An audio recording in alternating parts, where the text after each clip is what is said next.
Hello, my dear friends. Welcome to my channel. Don't forget to like, share, subscribe, and press the bell icon.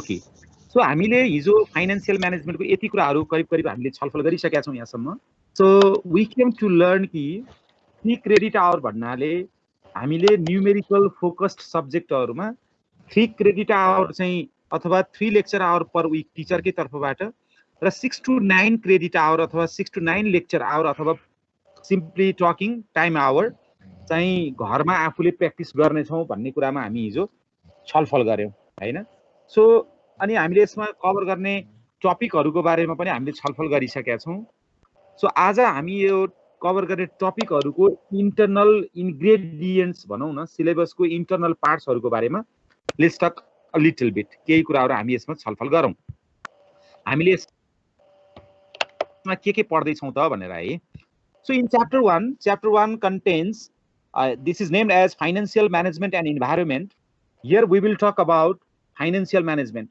Functions and concepts अब especially हामी कुरा गर्दा त concept and functions नै भनौँ टियुले जसरी लेखे पनि लेटेस्ट अर्गनाइज दिस यसलाई अर्गनाइज गरौँ जस्तो लाग्यो मलाई त पहिला त हामी कन्सेप्ट नै पढ्छौँ नि होइन concept and functions concept of financial management हामी पढ्छौँ त्यसपछि function of finance or financial management पढ्छौँ अब्जेक्टिभ्स अफ कर्पोरेसन त्यसमा हामी प्रफिट म्याक्सिमाइजेसनको थोरै कुराकानी गर्छौँ then after will go for value maximization and social welfare and then we will talk about managerial action to maximize shareholders'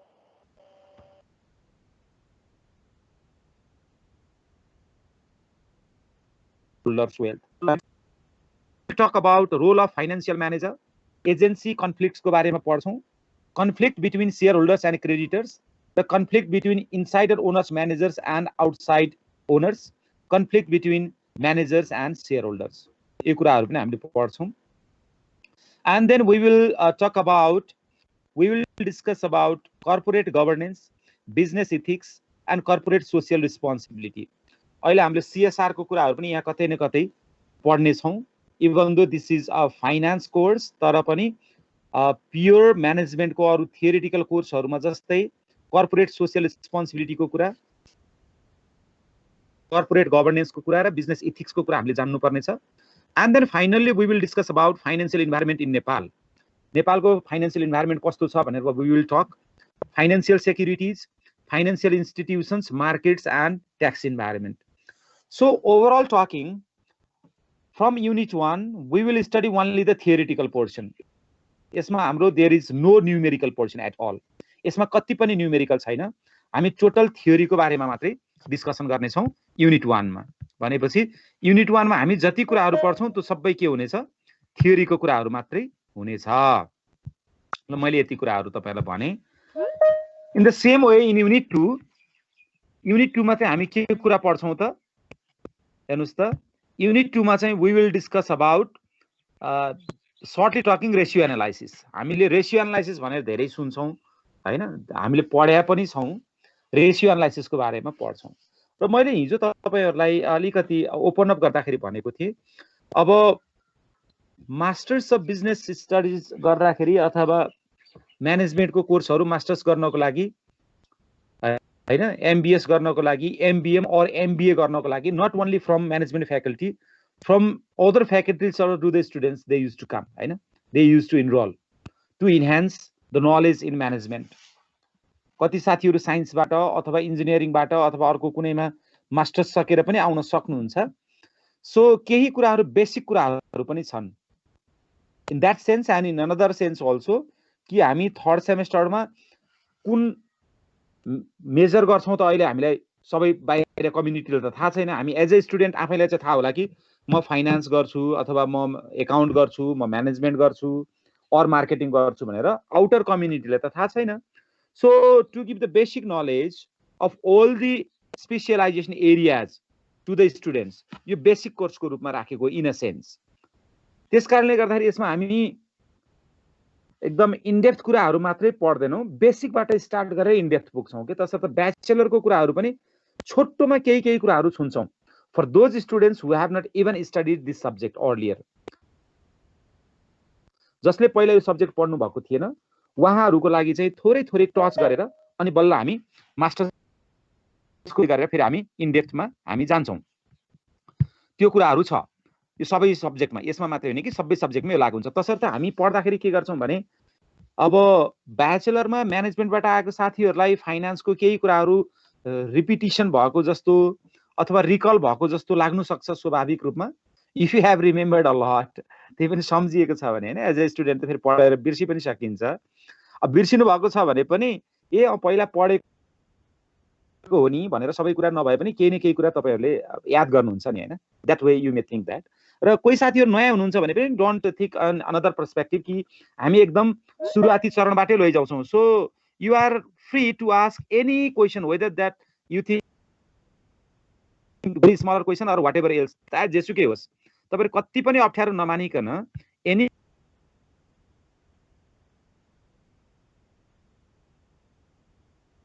question यदि कुनै बेलामा टाइम बाउन्ड बढी भयो भने you can make a group of your friends, साथीहरूको group बनाउन सक्नुहुन्छ र साथीहरूको ग्रुपमा डिस्कसन गर्न सक्नुहुन्छ। If solution comes from there is okay, if not we can have a discussion, र तपाईँ हाम्रो बिचमा पनि डिस्कसन हुनसक्छ है, हामी त्यसरी पनि गरौँला। मैले यति कुराहरू तपाईँहरूलाई राखेँ। So financial statement analysis is very important topic for us. हिसाब गर्दा पढ्दाखेरि सजिलो लाग्ला, बट मैले किन why this is very important to us भनेर भने पनि अब म यसरी भनौँ, in the Nepalese stock market specially nowadays अब 35 लाख भन्दा बढी डिम्याट अकाउन्ट पुग्यो भनेर भनिन्छ होइन। मेनी हाउसवाइफ्स कतातिरबाट साउन्ड इको आइरहेछ है, उहाँहरू चाहिँ धेरै इन्गेज भएको पाउँछु मैले होइन। मेरो आफ्नोमा चाहिँ त्यस्तो खालको देखिन्छ, मेरो आफ्नो रिडिङमा। Many housewives are engaging themselves in stock market and stock investment. भनेपछि उहाँहरू स्टक मार्केटमा जानको लागि फर्स्ट एन्ड फरमोस्ट नलेज भने त उहाँहरूले फाइनेन्सियल स्टेटमेन्ट चिन्ने नै हो, त्यसको बारेमा पढ्ने नै हो, बुझ्ने नै हो र त्यसलाई एनालाइसिस गर्ने नै हो होइन। त्यो एनालिसिस नगरिकन त दे कान्ट डु इट। अब त्यो एनालिसिस नगरिकन इन्भेस्टमेन्ट गर्नु भएको छ भने any time they may have to face the financial accident, कुनै पनि बेला हुन सक्छ। सो झन् हामी फाइनान्स पढेको म्यानेजमेन्टको स्टुडेन्टलाई चाहिँ this is very much important, हामी आफ्नै लागि पनि अरूलाई हामीले एडभाइजरी सर्भिस दिँदाखेरि पनि। So here what we will do, we will talk about financial statements and reports.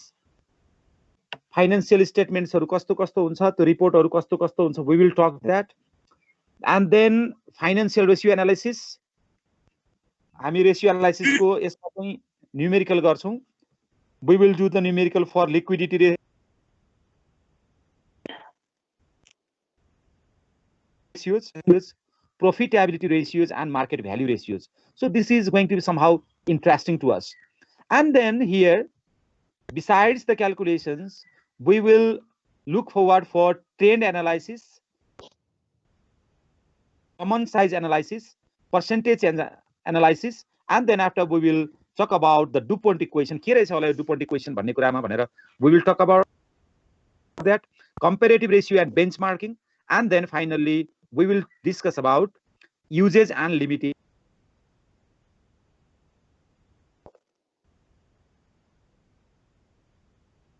of ratio पनि। अनि इन युनिट 3 म अलिकति अगाडि बढे है, किनकि मैले त्यो प्याकेज लिइरहेको छु, फेरि 2 मिनेटलाई के थप्नु होला भनेर। So in unit 3 we will discuss on security and corporate valuation. त्यो साथीहरू जसले ब्याचलरमा फाइनान्स पढ्नु भएको छ, तपाईहरुलाई चाहिँ के लाग्न सक्छ भने हेर्नुस् त, ब्याचलरमा तपाईले टाइम भ्यालु अफ मनी भन्ने सेपरेट च्याप्टर पढ्नु भएको थियो, भ्यालुएसन अफ बोन्ड भन्ने सेपरेट च्याप्टर पढ्नु भएको थियो, र भ्यालुएसन अफ कमन स्टक अथवा भ्यालुएसन अफ स्टक भन्ने सेपरेट च्याप्टर पढ्नु भएको थियो, आइदर इन्भेस्टमेन्टमा अर फाइनान्समा, whatever we call it. But here यो तीनवटै च्याप्टरहरुलाई एकै ठाउँमा इन्कर्पोरेट गरेको छ, र टाइम भ्यालु अफ मनीलाई त अझ धेरै लामो समय लगाएर तपाईहरुले पढ्नु भएको थियो हैन। तर अहिले हामी के छ भने टाइम भ्यालु अफ मनीको कन्सेप्ट नभइकन we cannot do the valuation of financial securities. So हामीले अहिले चाहिँ के गर्छौं भने टाइम भ्यालु अफ मनी को न्यूमेरिकल्स we don't do, न्यूमेरिकलहरु हामी गर्दैनौं but what we will do then time value of money and financial asset valuation यो दुईवटाको बीचको रिलेसन चाहिँ मैले भर्खर भनिहालेँ discounting and compounding of different cash flow streams फ्युचरको मनीलाई आजको दिनमा कन्भर्ट गर्दाखेरि कति हुन्छ और आजको मनीलाई फ्युचरमा लग्दाखेरि कति हुन्छ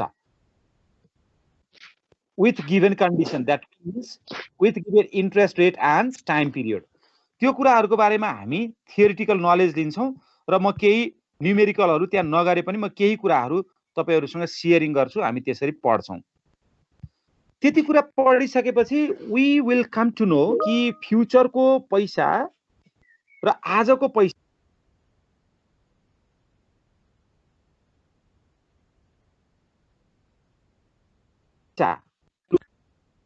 of money in terms of number let me say र in terms of value के फरक रहेछ अथवा आज 2078 सालमा 1 लाख रुपैयाँ तपाईसँग छ भन्नुको अर्थ र 2088 सालमा 1 लाख रुपैयाँ छ भन्नुको अर्थमा what is the difference amount is same but whether the value differs or not त्यो कुराहरु हामी डिस्कसन गर्छौं and then we will go for valuation of bonds we will calculate the value of bonds as well as we will calculate the required rate of returns and changes in bond values over time and bond yields के कारणले हुँदै रहेछ यस्तो भनेर पनि we will discuss and then we will move forward for basic stock valuation models र यो बिचमा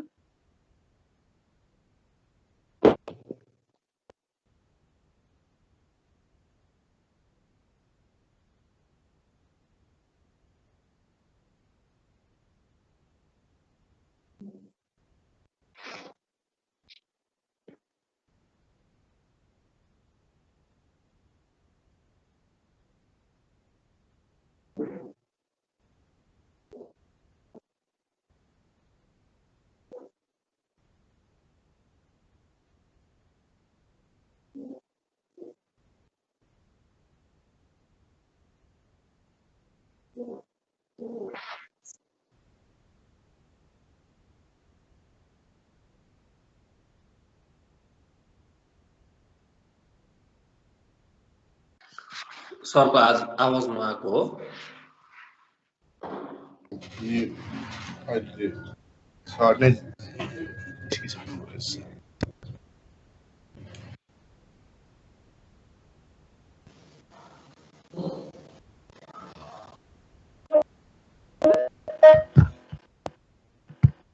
Laxman ji I am audible to you all म त्यही लेख्दै थिए मेरोमा अलिकति अनकमन साउन्ड आयो कि अघि थिएन सर अहिले चाहिँ आयो त्यो मेरोमा अनकमन साउन्ड आयो म लेख्दै थिएँ ओके गुड यहाँ मेरोमा यो डेटामा अलिक प्रब्लम भइरहेको हुँदो रहेछ किनभने त्यहाँ अनकमन साउन्ड आउने बित्तिकै मलाई लाग्यो कि तपाईले सुन्नु भएको छैन भनेर अनि म लेख्दै थिएँ फेरि बल्ल अलिक क्लियर भयो ओके अघि चाहिँ थिएन सर अहिले सुनिया छ है good so in basic stock valuation model त्यो भन्दा अगाडि मैले तपाईलाई के भन्दै थिएँ भने सुन्नु भएको छैन भने पनि let me repeat you again म तपाईहरुलाई प्रिफर्ड स्टक भ्यालुएसन को चाहिँ एडिशनली पढाउँछु के किनभने we call preferred stock as hybrid security त्यससँग केही बोन्डको जस्तो फिचर हुन्छ केही कमन स्टकको जस्तो फिचर हुन्छ त्यो कुराहरु म तपाईहरुलाई पढाउँछु so that it will be easier for you to understand common stock so this basic stock valuation model is for common stock here we will talk about zero growth model, normal growth model, super normal growth model, and obviously for single period and multiple period valuation model. Then after we'll talk about market multiples and stock valuation. And then we will talk about valuation of the entire corporation भनेको total organization को valuation कसरी गर्ने भन्ने बारेमा पनि we will talk. हामी त्यसको बारेमा पनि कुरा गर्ने छौं. In unit 4 I will discuss on risk, return and portfolio theory, and here we will discuss about investment returns and risk in a portfolio context, efficient portfolio, the optimal portfolio, CAPM, CML and SML, the efficient market hypothesis and behavioral finance. अहिले behavioral finance मलाई लाग्छ behavioral finance तपाईहरु जब masters सकेर भनौं न academic वर्ल्डमा आउने प्रयास गर्नुभयो भने तपाईहरुको पालामा behavioural finance will be getting much popularity behavioural finance त अहिले एउटा सानो टपिकको रूपमा मात्रै टपिकको पनि एउटा कन्टेन्टको रूपमा आएको छ अब the finance that is going to be more popular is I think that is behavioural finance internationally it has gained a lot of popularity, but in the context of Nepal, it has not emerged in the form of subject, but I think it is going to be. यो हुन्छ होला. So I will talk something more on this. म तपाईहरुलाई यसको बारेमा केही कुराहरु गर्ने छु. यसमा हामी के गर्छौं भने मान्छेले लगानी गर्दाखेरि चाडबाडको आधारमा लगानी गर्छ कि गर्दैन, जेन्डरको आधारमा लगानी गर्छ कि गर्दैन, आफ्नो एंगरको कारणले गर्दा इन्भेस्टमेन्टमा के हुन्छ हैन, हर्ड बिहेभियर भनौं न, भिडमा अथवा अरूले मास पिपुलले भनेको आधारमा लगानी गरिन्छ कि गरिन्न, साथीहरुको इन्फ्लुएन्स हुन्छ कि हुँदैन, कल्चरको कारणले इन्भेस्टमेन्ट हुन्छ. यस this behavioral parts, in a sense we'll talk about something psychology in finance. Psychology को part के हुन्छ त, सोसियो साइकोलोजी, त्यो कुरालाई पनि हामी अलिकति यो च्याप्टरमा कनेक्ट गर्ने छौं. अरु त न्यूमेरिकल छँदैछ. I have talked कि च्याप्टर 1 मा there is no numerical, 2, 3, 4 मा numerical. Chapter 5 obviously this is also for numerical, capital structure and cost of capital. Here we'll talk about capital structure, business risk and financial risk. And then we will talk about optimal capital structure and component cost of capital, and WACC and marginal cost of capital MCC schedule बनाउँछौं. I think this MCC is going to be more interesting. अरु तपाईहरुले अलिअलि पहिला पढ्नु भएको छ र गर्नु भएको छ भने पनि this is fine. If not, अरु conjunctive course हो, conjecture हो. Here as a student of master's level, I think we'll be getting more interest in calculating marginal cost of capital or MCC. And chapter 6, that is none other than capital budgeting decision. The capital budgeting decision line we are calling here as investment decision. Sujita सुनिराख्नु भएको छ तपाईहरुले? सुन्दा छ sir. Am I audible? Okay, good, very good. So in unit 6, we will discuss about capital budgeting. We will learn somehow about estimating cash flows, but more than estimating cash flows, we will learn about evaluating cash flows. Estimating मा चाहिँ हामी थोरै कुराकानीहरु गर्छौं, यसमा धेरै कुराहरु छैन है. अब ओपन अप चाहिँ हुन्छ लर्निङ को लागि. But we will go more for evaluating cash flows. किन यसैलाई फोकस गरेको छ हेर्नुस् त. Payback period, discounted payback period, net present value, internal rate of return or IRR, profitability index, modified internal rate of return or MIRR, projects with unequal lives, NPV profiles and crossover rate. In a sense, they are the techniques of capital budgeting. तिनीहरु techniques of capital budgeting हरु हुन्. यसमा हामी अलिक धेरै discussion गर्ने छौं. And then we'll reach to dividend decision in unit 7. This is also going to be more interesting, those especially for those who are making their investment in capital market or who are listening more about capital market. मलाई लाग्छ यो सेमेस्टरमा finance पढ्नको लागि केही मात्रामा motivation चाहिँ अहिलेको stock मार्केटले पनि दिनुपर्छ. If you are somehow following stock market of Nepal or international. COVID pandemic को बेलामा, yes, we are having so many health issues. अब धेरै गाह्रो छ. I wish all the best to be very much healthy. र सबैजना healthy हुन सकौं, सबैलाई त्यस्तो केही नराम्रो नहोस्. But अब अहिलेको मेजर कन्सर्न भनेको हेल्थ नै छ. It is creating a lot of difficulties and pandemic. तर त्यो सँगसँगै फाइनान्शियल सेक्टरमा हेर्यो भने world wide stock market is performing much better. अहिले कोभिड कसैलाई फापेको छ भने स्टक मार्केटलाई फापेको छ जस्तो देखिएको छ. So that may be one of the motivations for studying finance very importantly.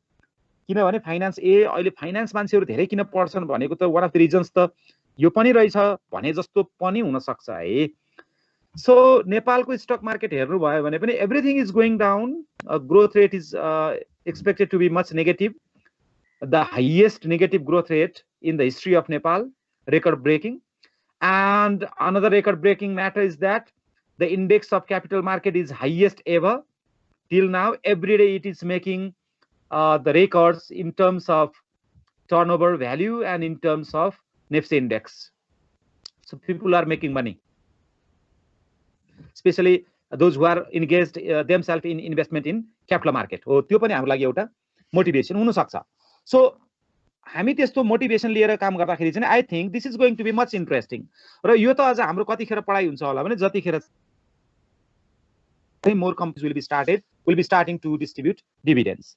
त्यही बेलामा झन् हामीलाई त्यहीँको न्युज पेपरहरू अथवा अहिले त न्युज पेपर पनि नभनौँ अनलाइनमा आउँछ नि होइन अनलाइनको न्युजहरूलाई कटिङ गरेर पनि हामी पढ्न सक्छौँ होला प्रोसिड्युरियल एस्पेक्ट्स अफ पेइङ डिभिडेन्ड बाँड्न के गर्नुपर्छ dividend distribution model residual stable भनेको कस्तो हो cash distribution and form value cash distribution गरेर फर्मको भ्यालु कस्तो हुन्छ क्लाइन्टेल इफेक्ट क्लाइन्ट्सहरू सबै उस्तै हुन् कि फरक हुन् मैले अघि नै भने जस्तै यथहरूको फिलिङ के हुन्छ जब होल्डरको फिलिङ के हुन्छ हैन एन्ड द रिटायर्डहरूको फिलिङ के हुन्छ यस अभियसली यहाँ पनि फाइनान्शियल के लाग्छ सिग्नलिङ हाइपोथेसिसको बारेमा हामी कुरा गर्छौँ मार्केटमा सिग्नलहरू आउँछ फलानो कम्पनीले चाहिँ यति डिभिडेन्ड दिँदैछ अरे फलानो कम्पनीले यो वर्षको रिपोर्ट नराम्रो निकाल्दैछ अरे what happens whenever this signals come हैन इन्फर्मेसन सिग्नलहरू आउँदाखेरि के हुन्छ स्टक डिभिडेन्डले के गर्छ स्टक स्प्लिट तपाईहरुले अलिअलि सुनिराख्नु भएको छ भने एनालाइसिस स्टक स्प्लिट हुने भन्दाखेरि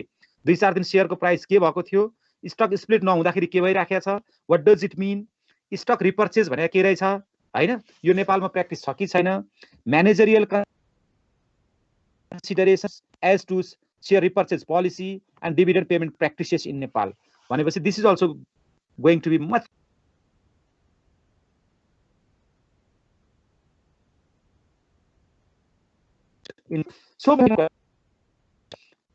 So in the from of last unit we will talk about working capital management र तपाईहरुले यसलाई यसो हेर्नु भयो भने ब्याचलर यदि फाइनान्स पढ्नु भएको थियो भने there is to be having 4 chapters or at least 3 chapters हामी यहाँ चाहिँ त्यही सबैलाई एकै ठाउँमा मिक्स अप गरेर पढ्दै छौं भनेपछि सामान्य कुराहरुलाई हामी के गर्छौं सर र पढ्छौं र बुझ्छौं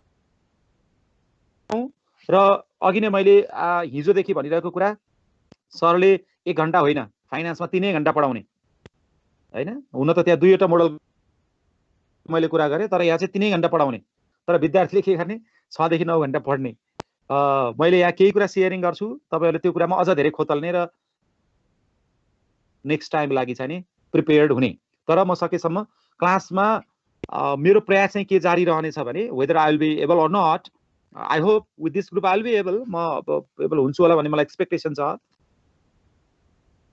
I will try my best कि तपाईहरुलाई क्लास रेगुलर लिनु भयो भने I think will be able to understand हजुर भन्नुस् त मेरोमा हजुर स्लाइड शेयर गर्नु भएको हो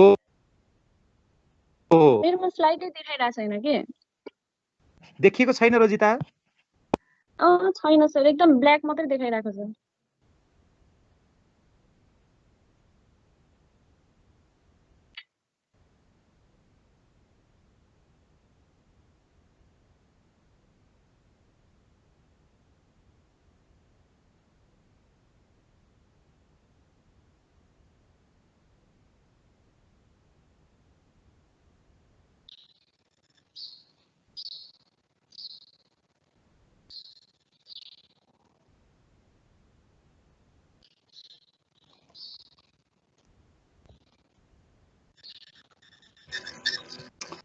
लक्ष्मण जी देखिएको छ स्लाइड हजुर देखिरहेको छ सर ओके रोजिता जी को देखिनु भयो ल म यसलाई सकिहाल्छु है किनकि मेरो प्रब्लम होला okay here will talk about an overview of working capital management financing current assets the cash conversion cycle cash management inventory management and receivable management यति कुराहरु हामी पढ्छौं र हामीलाई एक्जामिनेसनमा धेरै फोकस हुने भएको पहिलो नम्बर बुक है ब्रिगम एन्ड डटको पहिलो नम्बरको बुकबाट धेरै न्युमेरिकलहरु पर्छ त्यसैलाई फोकस गरेर म पढाउँछु र अहिले हामीले पढ्दाखेरि चाहिँ त्यही बुकलाई बढी फोकस गरेर बनाएको अस्मिता पब्लिकेसनको मैले रातोमा लेखेको अस्मिता पब्लिकेसनको फाइनान्शियल म्यानेजमेन्ट भन्ने बुकलाई तपाईहरुले पर्चेज गर्नु होला पर्चेज गर्दाखेरि मैले यति कुराहरु तपाईहरुलाई राखे है त लक्ष्मण जी मैले भनेको सुन्नुभयो तपाईले हजुर हजुर सर सुनिरहेको छु तपाईले सुनेपछि अरूले पनि सुन्नुभयो भन्ने मान्यताको आधारमा मैले सोधेको ल हामी यो सेमेस्टरमा 8 वटा च्याप्टर पढ्दै छौं